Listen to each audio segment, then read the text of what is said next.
If you are over 50 and fat loss feels like you are pushing up against a wall, this video is for you. You've probably tried cutting calories, intermittent fasting, hormone replacement therapy, maybe you cut calories again and you kept trying but the scale was barely moving. And if it did move, maybe it just started going back up again. Here's what I know after working with over 1,500 women. And before I say anything else, I'm not selling any program, I'm not asking you to join anything, no app, no challenge, no Patreon, no waitlist.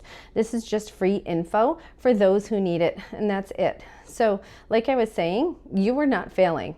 The order and the sequence was failing you. Every program starts with a deficit, and that is a huge mistake. I'm Jennifer, licensed therapist, strength coach, and functional diagnostic nutrition practitioner, and I am going to show you the exact order and what I tell my clients to do, starting with the step almost no one takes first. And if you have done everything right and still feel stuck, this is why. And this is what changes it. Step 1. Test before you try anything. Most fat loss programs hand you a plan before they know anything about your body. That is like trying to fix a car without looking under the hood. Two things silently block fat loss at this stage of life: chronic inflammation and a dysregulated nervous system.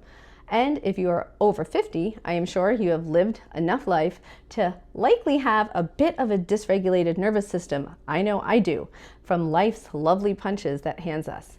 Both signal to your body that it is under threat, and a body under threat will not let go of fat. It holds on tighter. Here is what most women do not realize. Cutting calories before addressing these things makes this whole situation worse. To a dysregulated nervous system, a calorie deficit is like putting gasoline on a fire. This is not a willpower problem. This is just simply biology. Ask your doctor for these 5 markers: your C-reactive protein, your fasting insulin, maybe your HOMA-IR for insulin resistance, your SED rate, sedimentation rate, and a cortisol pattern. These will tell you far more about your fat loss readiness and if your body is ready to lose fat than any scale. While you are waiting for the results, start reducing what is adding to the load. Things like processed food, alcohol, poor sleep, chronic stress, maybe a toxic relationship or some type of toxic job. Then add this thing. Things like a 20-minute walk, swinging on a swing, riding a bike 3 times a week.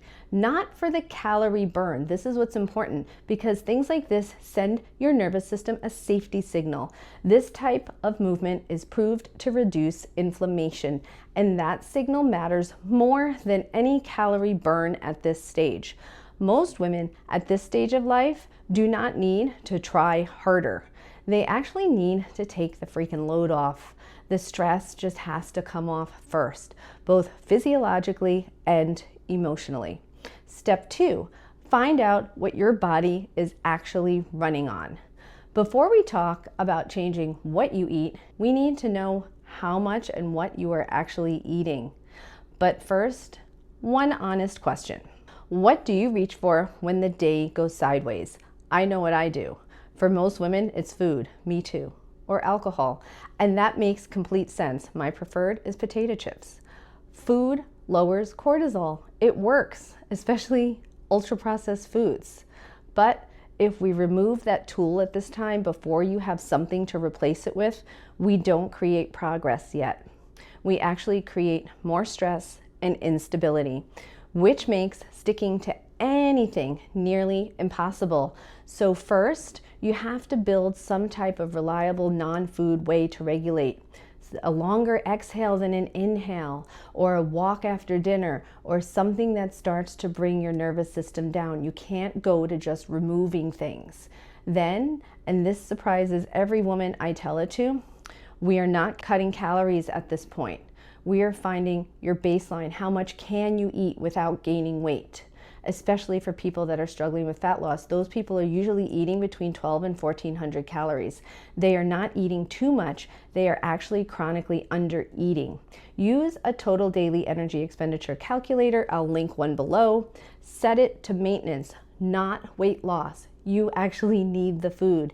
And the reason for this is most people have been under eating for such a long time that they are so low on certain nutrients and minerals that is down regulating your metabolism. If you came back with high levels of inflammation from those labs you had run, you'll want to adjust your carb ratio down a bit, especially if you're insulin resistant, and fats up a bit. And if you have no levels of inflammation, you can choose a moderate carb diet.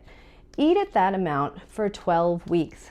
Don't worry, I promise you won't gain weight. Everyone freaks out when they see that number and they can't imagine that they won't gain weight. But this is the foundation. This is what sends a signal of safety to your body. And most people start to notice when they do this, they actually start to lose a lot of bloat. Then everything can build on top of this. Step 3, sleep like it is your freaking job. Most people treat sleep like it's an afterthought, like it's some type of luxury. It is not. Sleep is where fat loss actually happens. Sleep is where muscle is built. It's not built in the gym. So when you don't sleep enough, hunger hormones rise, fullness hormones start to drop, and then your brain reads this entire situation as a huge food shortage, and it begins to protect fat on your body. Sleep deprivation also breaks down muscle overnight, the very tissue that keeps your metabolism working. And without enough deep sleep, growth hormone cannot do its job. It cannot repair muscle, it cannot mobilize fat to be used, and it cannot regenerate your cells. The structure that supports this is consistent wake time, morning light in the first hour, and a real true wind down in the evening. Something that makes you not using that dopamine cycle over and over and over again. And if you're waking between 2 and 4 a.m., that could be a cortisol or blood sugar pattern, or it could be a deficiency in estrogen or progesterone, or it could be sleep apnea, which is worth investigating. Don't skip past it, because this is one of the biggest reasons why women don't lose fat. Step 4, build muscle before you burn fat. Take the time to build muscle, because here's the thing, take time. Most people don't understand. This is not the reward you get after losing weight. This is what makes fat loss possible and keeps the weight off. Muscle is your metabolic engine. Do not dismiss this. Every restriction cycle you have done in the past without resistance training lowered that metabolic floor a little bit more. And this is not a character flaw, it's just what happens when the whole sequence is off. So when you strength train, your muscles release very specific compounds that directly reduce the same inflammation that we addressed in step 1. This is important medicine. Start with skill, not intensity. Learn to feel what you're working before you try to add load. Train consistently, not perfectly, and not trying to crush it. So see my beginner playlist to understand the many mistakes I have seen women make over the years that cost women precious muscle density. This is all has to do with poor biomechanics and unstable form.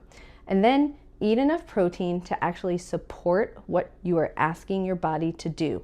Shoot for 1 gram per pound of goal body weight.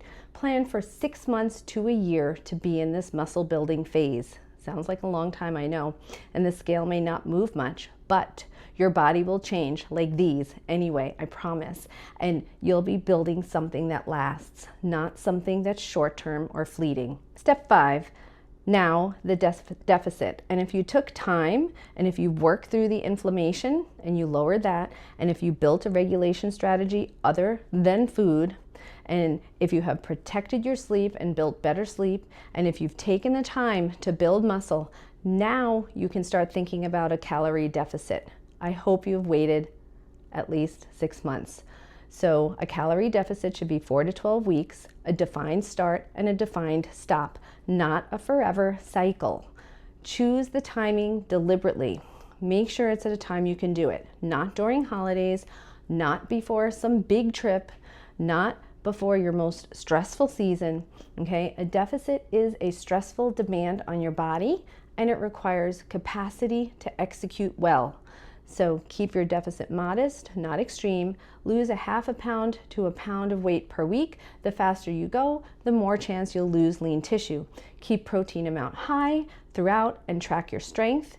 your energy, and your ability to sleep, not just the number on the scale. If fat loss stalls, go back to the markers, the inflammation, the sleep, before you cut anything further. Track your food again, make sure it's tight enough. More restriction is almost never the answer. So if this sounds different from what you have tried before, or maybe because deficits are in this place earned, they don't come first, most women live in a half of a deficit forever, and it doesn't work. Okay, this is not good for your mindset. This works not because it's a smarter diet. It works simply because it's in a different order and it addresses biology that was quietly working against you while you were trying to do this whole deficit the entire time. You weren't failing, you were just starting at step 5 when you skipped step 1, 2, 3, and maybe 4. So change the order. The body responds to the right conditions. The body has to be ready to lose fat. And this is not a theory. I have watched it happen over and over and over again. And if you want a deeper dive into what I'm talking about, see this video here. And if you struggle with how to do these tasks emotionally, mentally, okay, because you can't get yourself to do it, see this video here. Let me know your thoughts and feel free, this is a conversation, feel free to argue against me if you want, or agree with me, or whatever, or tell me whatever, okay? Post it in the comments below.